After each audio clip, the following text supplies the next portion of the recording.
Student, आज हम लोग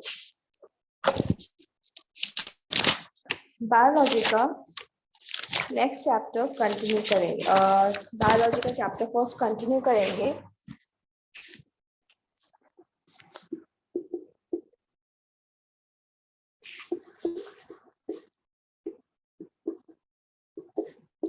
जिसमें हम लोग का टॉपिक है management of crop protection.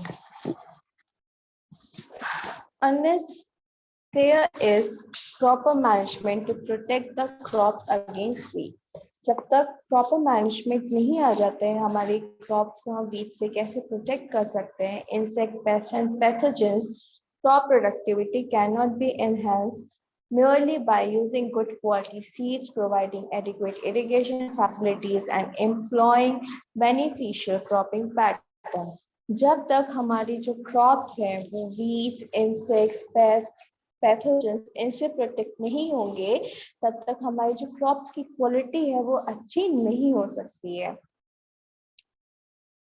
It is estimated that if weeds, plant diseases, and insect pests are not controlled at appropriate time through proper protective management program, the crop yield may decline up to 50%. अगर हम proper time पे अगर क्या ना करें, हमारी crops को protect ना करें तो क्या होगा, हमारे जो क्रॉप्स होंगे वो 50% तक डिक्लाइन हो जाएंगे, मींस डैमेज हो जाएंगे। तो सबसे पहला आता है हमारा crop management of crop production में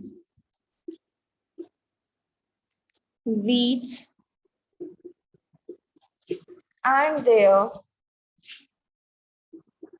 कंट्रोल। हम वीड्स को कैसे कंट्रोल कर सकते हैं, वीड्स और उनको हम कैसे कंट्रोल कर सकते हैं। Weeds are unwanted plants. Weeds क्या है? वीड्स अनवांटेड प्लांट है which grow along with the crop plants in a cultivated field। तो क्या होते हैं, क्रॉप प्लांट्स के साथ में ही अपने आप ग्रो हो जाते हैं। The common weeds in India are, अब इंडिया में दो टाइप के कॉमन वीड्स पाए जाते हैं। एक है आपका नैरो वीड्स, दूसरा है आपका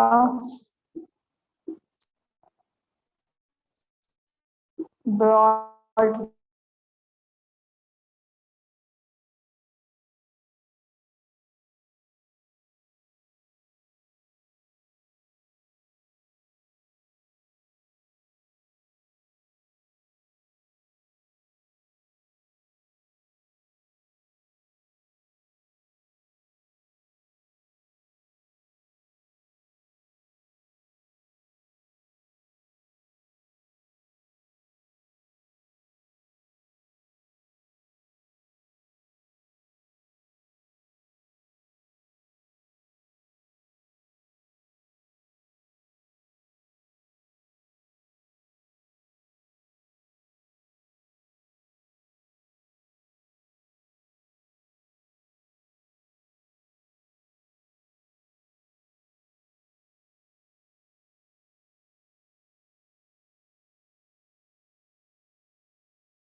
ठीक, मोनोकॉट्स में कौन कौन सी लीव्स आती हैं? वाइल्ड ओट्स, मोथा, मंदोसी, जंगली ज्वार, जंगली ज्वार, ये क्या है आपके मोनोकॉट्स है। डाइकॉट्स में कौन से आते हैं?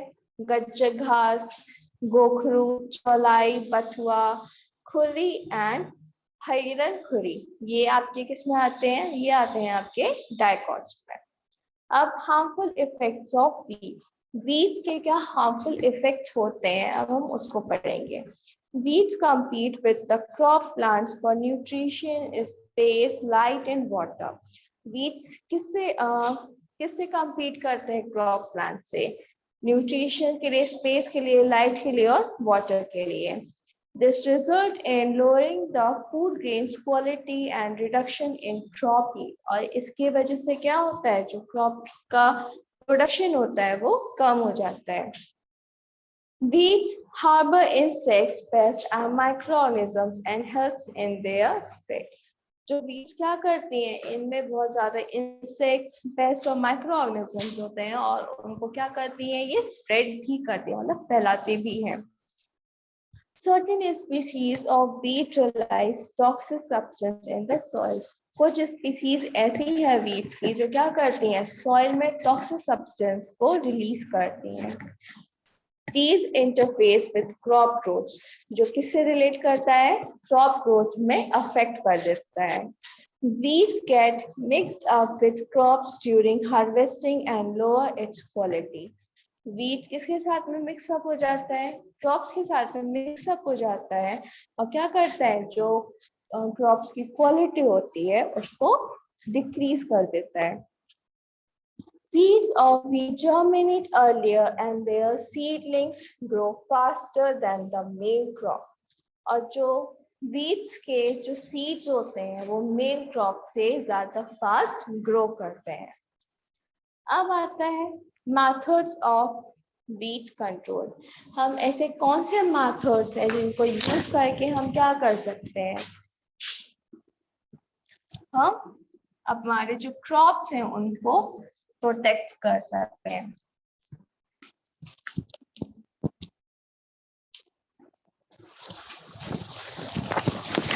जो मेथड है हमारे कंट्रोल करने के वीट्स को, वो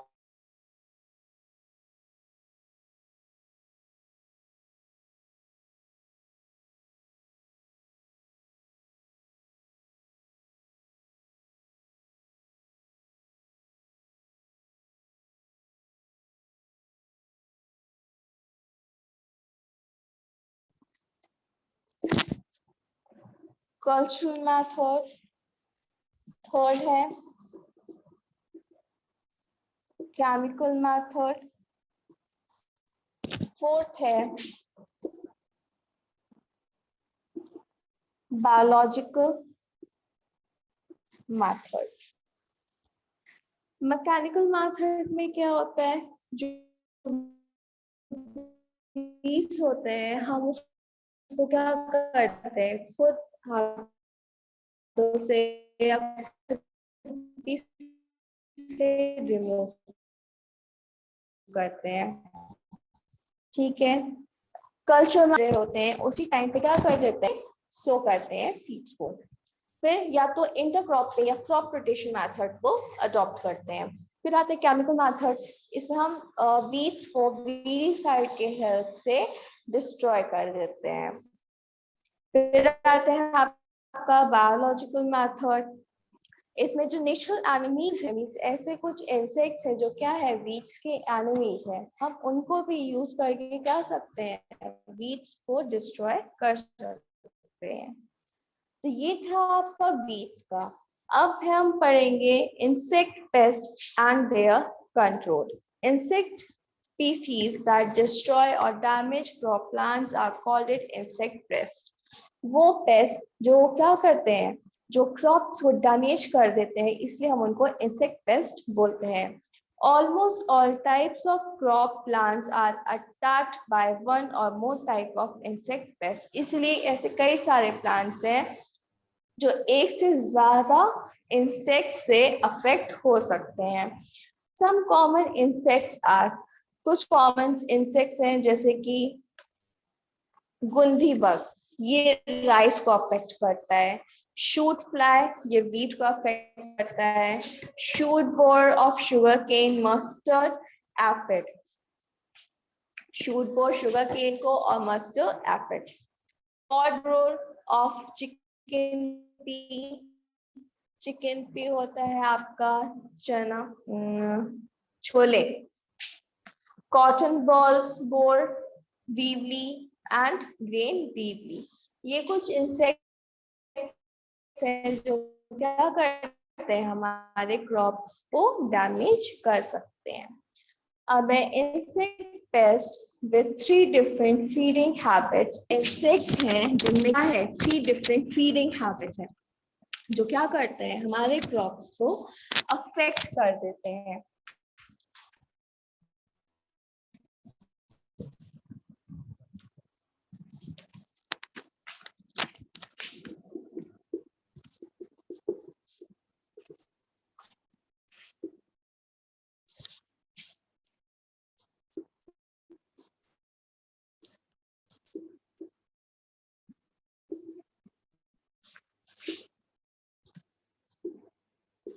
अब इन इंसेक्ट पेस्ट की कौन कौन से फीडिंग हैबिट्स हैं. इनके 3 फीडिंग हैबिट्स हैं.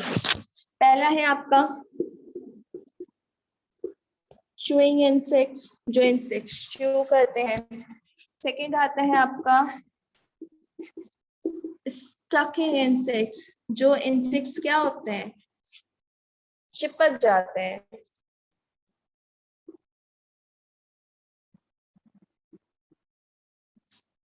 फिर आता है आपका ब्रॉड इंसेक्ट्स, जो स्टेम, रूट्स, फ्रूट्स और सीड्स पे होते हैं. ठीक है. These insects cut chewing insect. These insects cut roots, stems and leaves and chew them. ये insects क्या करते हैं leaves को cut करते हैं, leaves, stems, roots उसको cut करते हैं और उनको chew करना start कर देते हैं. अब ये कौन कौन से insects हो गए caterpillars, grubs, hoppers, locusters. ये क्या है chewing insects हैं. फिर आते हैं आपके sucking insects.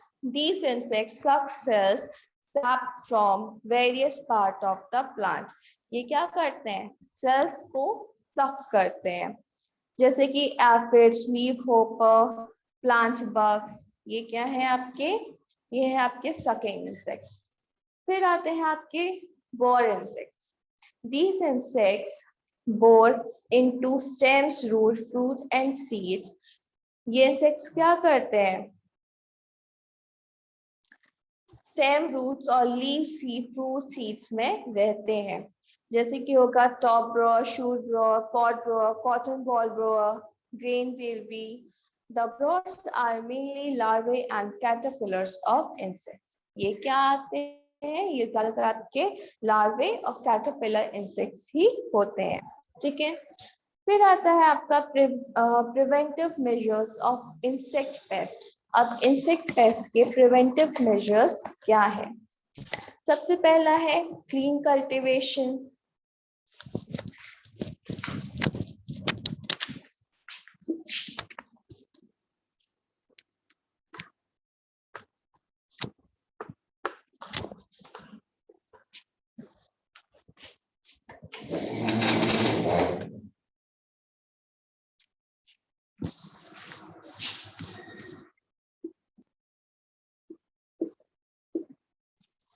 Preventive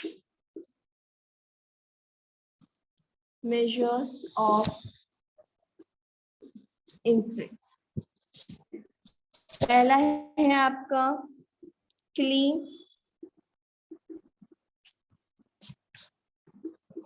cultivation. Second है आपका optimum time of sowing the crops. Third है आपका use of pest resistant varieties. Fourth है आपका समर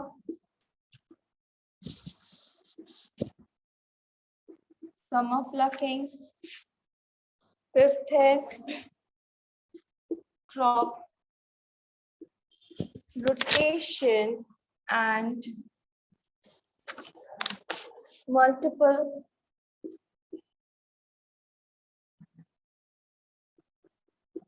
cropping. फिर क्लास 6 है आपका कल्चरल प्रैक्टिसेस। ये क्या है आपके, ये है आपके preventive measures of insects paste.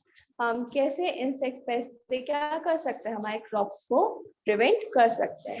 तो पहला है आपका क्लीन कल्टीवेशन। इसमें क्या होता है, many soil-borne disease can prevent by proper selection of site and pesticide treatment of seeds before sowing।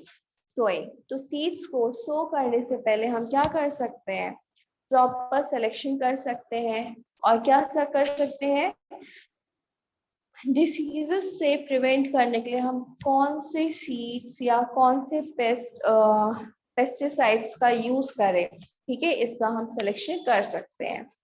Second है optimum time of sowing the crop. Attack of pest can be avoided in areas where when pest is ineffective due to environmental conditions। जो attacks paste का जो attack होता है उसको avoid करने के लिए हमें क्या करना चाहिए, इफेक्टिव जो एनवायरमेंटल कंडीशन है उसमें पेस्ट क्या होने चाहिए, इनइफेक्टिव हो जाने चाहिए उस एरिया में। सेकेंड है use of paste resistance varieties. हम क्या करें, जो हाइब्रिनेशन होता है उसमें क्या होता है, जो पेस्ट रेजिस्टेंस की वैरायटी है वो अच्छी होती है, तो हमें क्या करना चाहिए, पेस्ट रेजिस्टेंट वैरायटीज को यूज करना चाहिए। फिर सेकंड है आपका समर प्लकिंग। ये क्या है,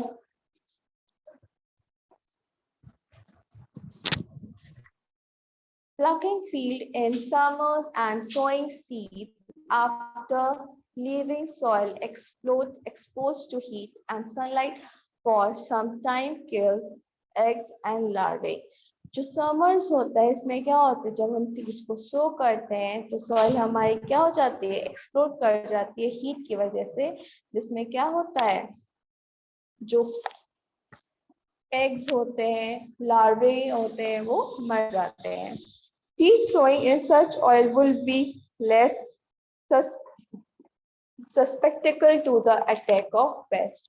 और जब हम ऐसी सीड्स में क्या करते हैं, सीड्स को सो करते हैं तो जो पेस्ट के जो अटैक्स होते हैं वो उस पर कम होते हैं।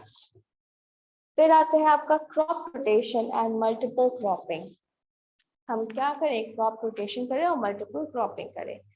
Pests are very specific about the host crop plant which they attack। जो पेस्ट होते हैं वो किस पे ज्यादा इफेक्ट करते हैं, होस्ट प्लांट्स पे, होस्ट क्रॉप पे अफेक्ट करते हैं और चूज करते हैं वो कौन से क्रॉप पे अटैक करेंगे। When host crop is alternate with non-host crop, अब होस्ट क्रॉप क्या होगा, अल्टरनेट होगा नॉन होस्ट क्रॉप के, insect infections can be check. तो हम क्या कर सकते हैं, जो इंसेक्ट्स के इन्फेक्शंस होते हैं उसको पता कर सकते हैं।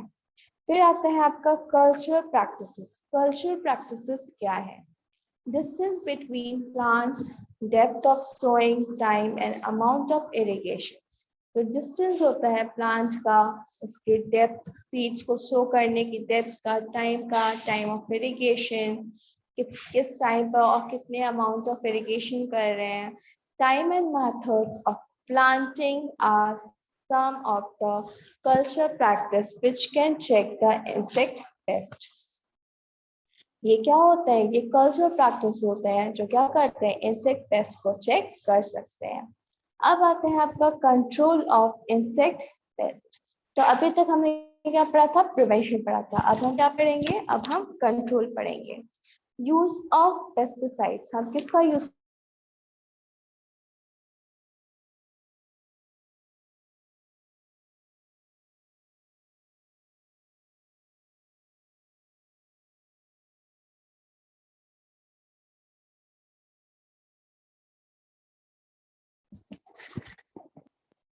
तो यूज ऑफ पेस्टिसाइड्स क्या है, the chemical use to eliminate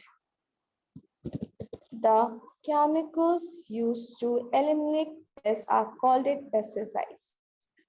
जो एलिमेंट्स क्या करते हैं, पेस्ट को खत्म करते हैं, उन्हीं को ही हम क्या बोलते हैं, उन्हीं को ही हम पेस्टिसाइड बोलते हैं। Pesticide include insecticides. पेस्टिसाइड्स में ही क्या इंक्लूड होता है, इंसेक्टिसाइड इंक्लूड होता है। वीडिसाइड्स, रोडेंटिसाइड्स और फंगिसाइड्स। पेस्टिसाइड्स में क्या क्या इंक्लूड होता है, insecticides, weedicide, rodenticides, fungicides. Insecticides किसको किल करता है, इंसेक्ट्स को किल करता है। वीडिसाइड वीड्स को किल करता है।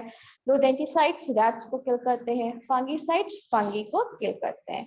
तो पेस्टिसाइड्स में क्या होता है, इंसेक्टिसाइड, वीडिसाइड, रोडेंटिसाइड और फंगिसाइड इंक्लूड होते हैं। अब है यूज ऑफ नेचुरल इंसेक्टिसाइड्स। अब नेचुरल इंसेक्टिसाइड्स क्या है आपके, neem, nicotine, pyrethrum etcetera are natural insecticides. ये क्या है आपके, नेचुरल इंसेक्टिसाइड्स है। फिर है बायोलॉजिकल पेस्ट कंट्रोल। अब बायोलॉजिकल पेस्ट कंट्रोल क्या है, in this method some insects, birds और some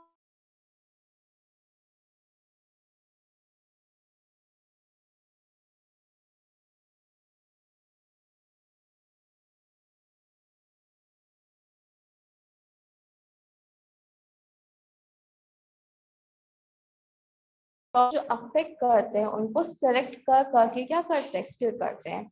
example Australian ladybirds. जो ऑस्ट्रेलियन लेडी बर्ड्स हैं were left in citrus orchard to control the scale insects in California, USA। जो Australian lady birds है इनको कहाँ छोड़ा गया था, इनको छोड़ा गया था सिट्रिक ऑर्चिड्स में, जो क्या कर सकते थे, कैलिफोर्निया में, यूएसए में जो कैलिफोर्निया है वहां के सिट्रस ऑर्चिड में इन बर्ड्स को छोड़ा गया था ताकि क्या कर सके, जो भी इंसेक्ट्स हैं उनको चुन चुन के खत्म कर सके। तो ये है बायोलॉजिकल पेस्ट कंट्रोल। अब आता है हमारा स्टोरेज ऑफ ग्रेन्स। जब हम हमारे ग्रेन्स को स्टोर करते हैं तो कैसे हम उसको प्रिवेंट कर सकते हैं। अब हम पढ़ेंगे स्टोरेज ऑफ ग्रेन्स के बारे में।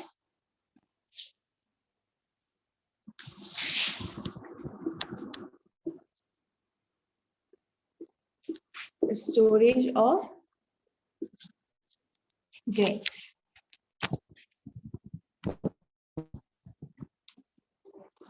Most crops like rice, wheat, maize, etc. are harvested only once a year. अब ऐसे कई क्रॉप्स हैं जो क्या होते हैं, सिर्फ साल में एक ही बार हार्वेस्ट किए जाते हैं, जैसे कि राइस, व्हीट, मेज। Proper storage is necessary to get food grains throughout the year. तो इसीलिए किसकी जरूरत होती है, प्रॉपर स्टोरेज की जरूरत होती है ताकि हम क्या कर सके, इन ग्रेन्स को पूरे साल यूज कर सके। In India, it has been estimated that approximately more than 9% of grains are lost due to proper or improper storage. तो ऐसा अनुमान लगाया गया है कि इंडिया में जो 9% ग्रेन्स हैं वो किस तरीके से डैमेज हो जाते हैं, उनका अच्छे से ख्याल नहीं रखा जाता और उनको इम्प्रॉपर तरीके से स्टोर किया जाता है, जिसकी वजह से क्या होता है, 9% ग्रेन डैमेज हो जाते हैं। A factor responsible for loss of stored food grains. अब कौन से ऐसे फैक्टर्स हैं जो क्या करते हैं, अफेक्ट करते हैं। तो सबसे पहला है, तो ये जो फैक्टर्स है ये आपके दो फैक्टर्स हैं, एक है आपका बायोटिक फैक्टर और दूसरा है आपका अबायोटिक फैक्टर। बायोटिक फैक्टर में क्या होता है, living organisms which affect store grains are, means जो लिविंग ऑर्गेनिजम्स हैं जो क्या करते हैं, स्टोर ग्रेन्स को अफेक्ट करते हैं, जैसे कि हो गए इंसेक्ट्स, माइक्रोऑर्गेनिजम्स एंड मीट्स। ये क्या है आपके, इंसेक्ट्स, माइक्रोऑर्गेनिजम्स और meets, birds, rodents and other animals. Enzymatic action within food material, enzymatic action within food materials।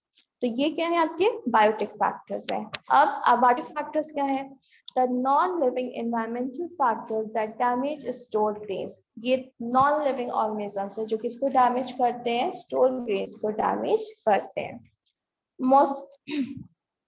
Moisture contained in food grains and at the place of storage.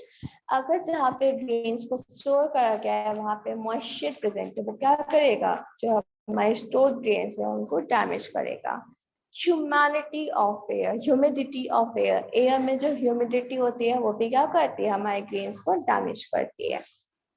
फिर है high temperature at the place of storage. जहाँ पे हमने हमारे grains को store किया अगर वहाँ का टेम्परेचर बहुत ज्यादा हाई है तो वहाँ पे भी क्या होगा? हमारे जो ग्रेन्स है वो डैमेज हो जाएंगे. Material of the container used for storage. और स्टोरेज करने के लिए हमने कौन सा मटेरियल यूज किया है वो भी अफेक्ट करता है. अब effects on quality of stored grains. अब स्टोर्ड ग्रेन्स की क्वालिटी पे कैसे और क्या इफेक्ट पड़ता है? Both biotic and abiotic factors affect quality of stored grains. जो बायोटिक और अबायोटिक फैक्टर्स है दोनों ही क्या करते हैं? स्टोर्ड ग्रेन्स पे अफेक्ट करते हैं. कैसे? Discolouration of produce. जो भी प्रोड्यूस होता है उसका क्या बन जाता है? डिस्कलरेशन बन जाता है. मीन्स वो प्रॉपर अपने कलर में नहीं आ पाता है. सेकेंड है डिग्रेडेशन ऑफ क्वालिटी. उसकी क्वालिटी जो होती है वो खराब हो जाती है. Loss in weight. उसका जो वेट होता है वो कम हो जाता है. Poor market value. जो मार्केट में उसका दाम होता है वो कम हो जाता है. Poor germination of seeds. हाँ, जो सीड्स हैं जो हमने फसल क्रॉप्स को ग्रो करने के लिए जो सीड्स का यूज किया है वो क्या है? वो अच्छी क्वालिटी के नहीं है. तो ये भी कुछ क्या है? फैक्टर्स हैं जो स्टोर्ड ग्रेन्स की क्वालिटी को अफेक्ट करते हैं. अब आता है आपका प्रिवेंशन एंड कंट्रोल मेजर. अब हम इसको कैसे प्रिवेंट कर सकते हैं और कंट्रोल कैसे कर सकते हैं? Before storage of grains. तो पहला है बिफोर स्टोरेज ऑफ ग्रेन्स और ऑफ स्टोर्ड ग्रेन्स. तो जो हमारा ग्रेन्स को कंट्रोल करने का जो मेजर है वो क्या है? सबसे पहला है ग्रेन्स का हमें प्रॉपर स्टोरेज करना चाहिए, कंट्रोल करना चाहिए और मेजर करना चाहिए. उसके लिए हमें क्या जरूरत है? बिफोर स्टोरेज ऑफ ग्रेन्स और of stored grains.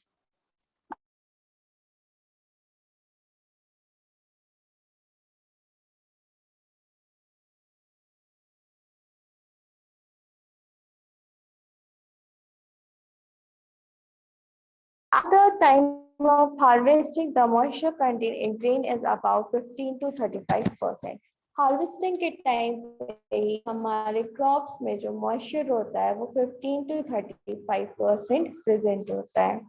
It brings it down to below 9%. तो हमें क्या करना होता है? उसको 9% तक कम करना होता है.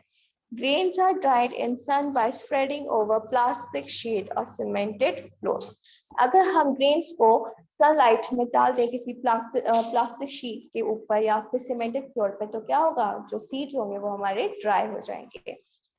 They are then allowed to cool in shade in the room temperature before storing. और फिर उनको स्टोर करने से पहले हम क्या करते हैं? कूल डाउन करते हैं रूम टेम्परेचर पे. At commercial levels, seeds are dried by blowing hot air by mechanical blowers. Commercial level पे हम करते हैं तो seeds को जो hot air होता है मैकेनिकल ब्लोअर से हॉट एयर रिलीज की जाती है और उससे क्या किए जाते हैं? सीड्स को ड्राई करे जाते हैं. फिर आते हैं आपका मेंटेनेंस ऑफ हाइजीन. हम कैसे उसको प्रॉपर स्टोर करते हैं? The stored house or go down should be cleaned before grains are stored. The gunny bags or earthen pots which are used to store should be absolutely free from dust, dirt, webbing or refuse of the previous stored grains. तो जहाँ पे भी हम grains को store करते हैं वो जगह क्या होनी चाहिए? हमारी कंप्लीटली नीट एंड क्लीन होनी चाहिए. if there are any crack or holes in the wall, अगर wall में कहीं भी crack होगा या hole होगा, floor और ceiling there should be properly sealed. तो जो भी जहाँ पे भी अगर crack होगा तो उसको क्या करना चाहिए, हमें अच्छे से सील कर देना चाहिए ताकि क्या हो सके, उस कमरे में मॉइस्चर ना आ सके. अब है आपका prevention and control of paste of stored grains. अब हम क्या कर सकते हैं, पेस्ट से कैसे कंट्रोल कर सकते हैं. तो इसको कंट्रोल करने के 2 मेथड्स हैं. एक है आपका केमिकल मेथड और दूसरा है आपका बायो पेस्टिसाइड्स. केमिकल मेथड क्या है, this include spraying of insecticides like pyrethrum और मैलाथीन और फ्यूगेनियम विद एल्यूमिनियम फॉस्फाइड और EBD. इसमें हम क्या कर सकते हैं, इंसेक्टिसाइड्स को स्प्रे कर देते हैं जिससे क्या होता है, इंसेक्ट्स जो है हमारे जो ग्रेन्स है उनको हार्म नहीं करते. फिर आता है आपका biopesticides. This include use of dry neem leaves. इसमें क्या होता है, इसमें हम dry neem leaves, neem oil, crush black pepper as natural pesticides इनका यूज करते हैं जिससे क्या होता है, हमारे क्रॉप्स में केमिकल नहीं आते और क्या होता है, प्रॉपरली स्टोर्ड भी हो जाते हैं और कोई भी इंसेक्शन को अफेक्ट नहीं करता है. ठीक है. फिर आता है आपका फ्यूमिगेशन. अब ये फ्यूमिगेशन क्या है, fumigants are chemicals which when present in air in sufficient concentration are lethal for pest. Fumigants क्या है, ये केमिकल है जो कहाँ पे प्रेजेंट होता है, एयर में प्रेजेंट होता है सफिशिएंट कंसंट्रेशन के साथ में, lethal for paste. But do not affect food grains. पर ये किसको अफेक्ट नहीं करता, फूड ग्रेन्स को अफेक्ट नहीं करता है. The use of fumigants to kill or repel pests is called fumigation. जब हम fumigants का यूज करते हैं पेस्ट को किल और रिपील करने के लिए, किल करने के लिए मारने के लिए और रिपील मतलब हटाने के लिए, तो इसको हम fumigation बोलते हैं. It is very effective method for controlling insect pest of store grains. और ये क्या है, जो भी हमारे ग्रेन स्टोर्स होते हैं उसको यूज करने के लिए बहुत ही इफेक्टिव मेथड होता है. Ethylene dichloride carbon tetrachloride means EDCT, methyl bromide and aluminium phosphide are commonly used fumigants. ये कुछ कॉमनली यूज फिग्मेंट्स हैं जिनको क्या किया जाता है, ज्यादातर यूज किया जाता है. तो ये कुछ तरीके थे जिस तरीके से हम क्या कर सकते हैं, जो हमारे क्रॉप्स का जो मैनेजमेंट है, क्रॉप प्रोटेक्शन का जो मैनेजमेंट है वो ये है. हम प्लांट्स को किससे प्रोटेक्ट करते हैं, वीड से प्रोटेक्ट करते हैं, इंसेक्ट से प्रोटेक्ट करते हैं और जो हमारे ग्रेन्स स्टोर होते हैं उनको कैसे प्रोटेक्ट करते हैं. तो नेक्स्ट क्लास में हम प्लांट्स और उनकी प्लांट्स डिसीजेस के बारे में पढ़ेंगे. तो आज के लिए इतना ही. That's all for today. Thank you students.